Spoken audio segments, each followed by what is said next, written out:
Hi friends, എല്ലാവർക്കും പുതിയ വീഡിയോയിലേക്ക് സ്വാഗതം. ഇന്ന് കേക്കിൻ്റെ റെസിപ്പിയാണ്. നിങ്ങളെൻ്റെ ചാനലൊന്ന് സബ്സ്ക്രൈബ് ചെയ്ത് സപ്പോർട്ട് ചെയ്യണേ. ഈ കേക്ക് ഉണ്ടാക്കാൻ നല്ല മധുരമുള്ള 18 ഈന്തപ്പഴം എടുത്തിട്ടുണ്ട്.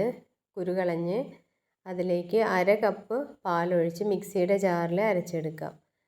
ഈ കേക്ക് ഉണ്ടാക്കാൻ മൈദ, കോഴിമുട്ട, പഞ്ചസാര അത് മൂന്നും ഉപയോഗിക്കണില്ല. അതിന് പകരം ഗോതമ്പ് പൊടിയിലാണ് ഈ കേക്ക് ഉണ്ടാക്കുന്നത്.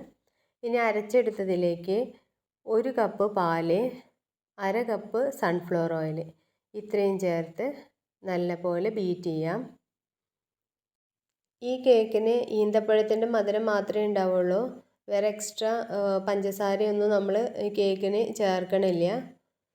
ഇനി നല്ലപോലെ ബീറ്റായി വന്നതിന് ശേഷം 1 കപ്പ് ഗോതമ്പ് പൊടി, 1/4 cup cocoa powder, 1 teaspoon baking soda, അര ടീസ്പൂൺ ബേക്കിംഗ് പൗഡർ ഇത്രയും ചേർത്ത് കേക്ക് ബാറ്റർ തയ്യാറാക്കിയെടുക്കാം. എല്ലാ ഇൻഗ്രീഡിയൻസും ഓവർ ബീറ്റ് ചെയ്യാതെ സാവധാനം മിക്സ് ചെയ്ത് കേക്ക് ബാറ്റർ തയ്യാറാക്കാം. കേക്ക് ബാറ്റർ തയ്യാറായിട്ടുണ്ട്. ഇനി ബേക്ക് ചെയ്യാനുള്ള ഒരു ട്രേയിലേക്ക് ഒഴിച്ചു കൊടുക്കാം. ഓവൻ പ്രീഹീറ്റ് ചെയ്യാൻ വെച്ചിട്ടുണ്ട്.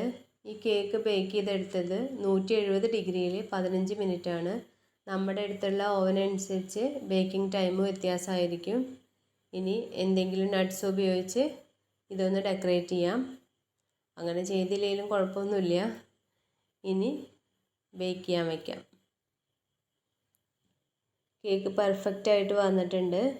തണുത്തതിന് ശേഷം ഒരു പ്ലേറ്റിലേക്ക് മാറ്റാം.